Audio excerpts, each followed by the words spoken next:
In the name of Allah, the most beneficent, the most merciful. How I became Muslim.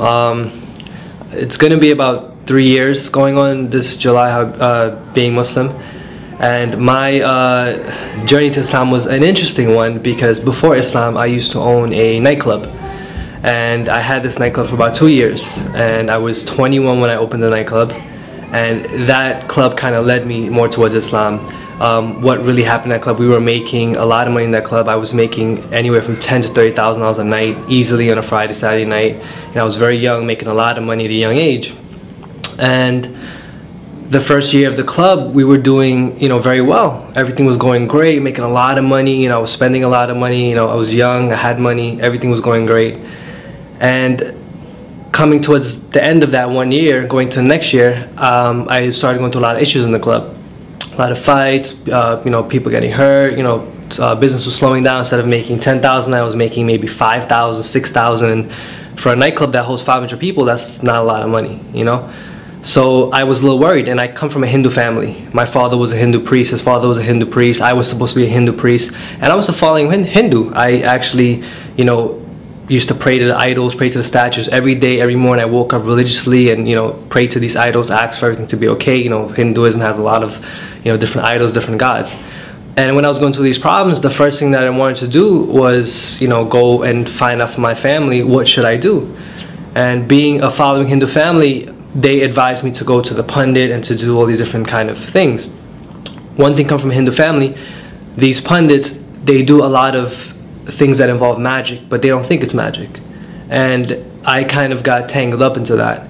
And when we was going through the issues in the nightclub, he advised me to do certain things. I was getting issues with the police officers. He advised me to do things dealing with mind control for these officers. He advised me to do things to bring people in the door. He told me there was like different kinds of the unseen world, the jinns messing with me from competition clubs. They were doing this kind of magic to me and doing these things to bring me down to try to get this location from me. And business was basically falling.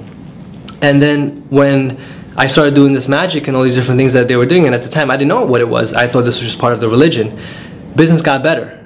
It got better, everything started improving, everything started going great. I used to get about 30 summonses a week, and with this magic they all get dismissed, with no problems. Everything was just going great. I did this for a while, and all of a sudden it just stopped working. This was coming close to the end of the 2 years. And it just stopped working, and I didn't know why, and I got upset. It came to the point where it was either I close the nightclub and lose over $800,000, or just fight and go to court and do all these different things, which I did. 1 weekend I spent over $30,000 in lawyers just trying to fight, keep this place open. And then I just got fed up. I said, if I'm doing everything that my religion is telling me to do, if I'm praying to all these gods and doing all these things, why is this bad stuff happening to me? I said, I'm a good person, I follow all this stuff, and this is the main thing people say, I'm a good person, and I'm following all these things, why are these bad things happening to me? And I got frustrated, and I said, you know what, take the club. And I left it, and I closed it. And it just so happened a week before these stuff was happening, a friend who was very close with me was with me from the day the club opened. He disappeared for a while. And he was actually learning about Islam. And he showed up that week that all these things were happening to me. He said, what's up? What's going on? I said, everything's okay. Everything's, all these bad stuff is happening. He said, well, listen, I'm looking at this thing called Islam. I said, yeah, Islam, those Muslims, those terrorists, you look into those things? He said, yeah, they're not what you think they are. I said, really? I said, all right, no problem. I kind of brushed them off, and I went about my business. But then when I finally decided to let the club go and just do all these things, I lost over $800,000. I lost a lot of money, and I was 23 at the time. I lost a lot of money at a young age, and that money is what I worked for. My family's not wealthy. Those were loans, those were credit cards, those were hustling, doing all these things just to get that money. And I got fed up. I said, if I'm doing all these things for God, I'm following God, why is these bad stuff happening to me? For a kid to go from making $10,000, $30,000 a night to be negative, it's hard. And I said, I'm following God, I'm doing all these things. Why did God leave me? And I said, I don't believe in God. That's it. So I started asking questions and say, you know what? If there's a God, I got to find out who this God is. Because right now I don't think there is a God, because I'm doing everything and it's not working. So I started going on this kind of religious quest, if you want to call it. and I started asking a lot of questions. You know, my father had a lot of like Bhagavad Gitas and all these different kinds of books in the house.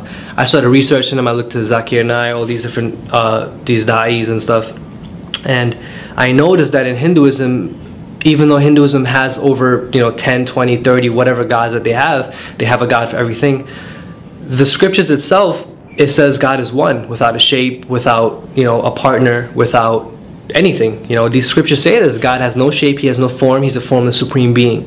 He has no parents, he has no offsprings. And the Hindu scriptures say that, the Bhagavad Gita, the Upanishads, the Puranas, all scriptures say the exact same thing. But these Hindus, they're following a mythological story. This is what they're doing, and they teach us this, and we grew up with this. This is how I grew up. And I kind of got fed up. I said, okay, if this is not what it is, then what is it? Because I was taught that I'm the greatest of all because I was born a Hindu, and you can't just become a Hindu, you have to be born a Hindu. And I said, okay, if this is not it, let me look Christianity. I said, Christians are cool, they can eat beef, they can eat pork, they can all this stuff's kind of cool. Because I like to eat. So, I thought it was cool. So I looked into it. But when I started reading the Bible is kind of confusing at first. There's over 500 versions. I don't know which one to read, so I just picked up another one. 500 versions of the Bible. Which one do you choose? Who's right? There's nothing's really right with that. And I started reading one version of it. I think it was just the New Testimony, whatever it was, whichever version of that one there is. But when I started reading it, it was very confusing to me, and there was a lot of contradictions, because in the Bible it says, Jesus spoke to the Father, but then he is God himself, and then he was talking to all these different three people, and if he was God, then who was he talking to? He said, I am the Father, the Son. It was different, and it was a lot of contradictions in it. So I kind of got fed up. So I went back and I spoke to my friend who was looking into Islam, and he said, let's go check out, let's go get a Quran.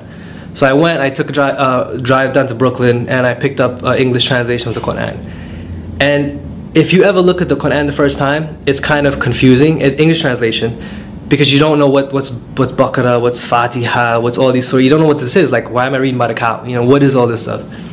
So I just kind of opened it to some random page, and I don't remember the exact ayah, I have it written down, but what it basically, the ayah said to me was that, it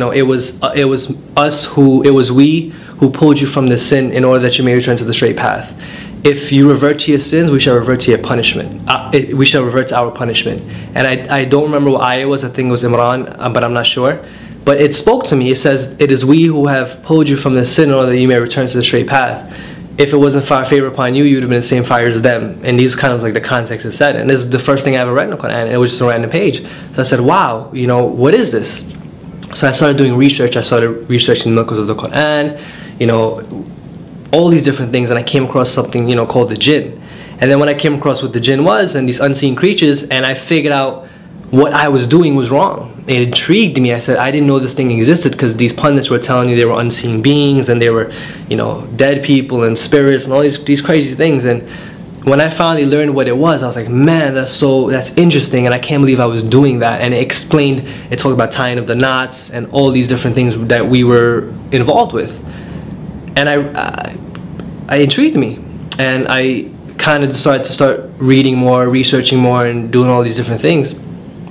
And one day I just finally decided to take my Shahada. And it's funny, because when I took my the day I was going to take my Shahada, for a new Muslim, it's weird, because the moment you're going to take a Shahada, all these doubts come into your mind. I told my father's, he was screaming at me, he was upset, he didn't talk to me, and I was like, should I do this? Like, I'm changing my whole life. What am I going to do? What am I going to do? And it's all these doubts come into your mind. You don't know what you're going to do, if you're doing the right thing. And I said, well, let me just do it. And I did it, I did it in a different circumstance, in the incorrect circumstance, but I did it. And the time that I did it, it was like it was the best feeling I ever had. It was like the shaitan was coming to me, telling me, don't do it, don't do it. I remember that night, I felt so relaxed, so free. It was like a feeling I can't even explain.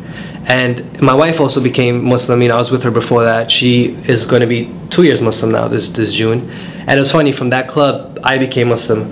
My wife, she used to work for me at the club, she became Muslim. We had one of the dancers from the club became Muslim, and my friend became Muslim.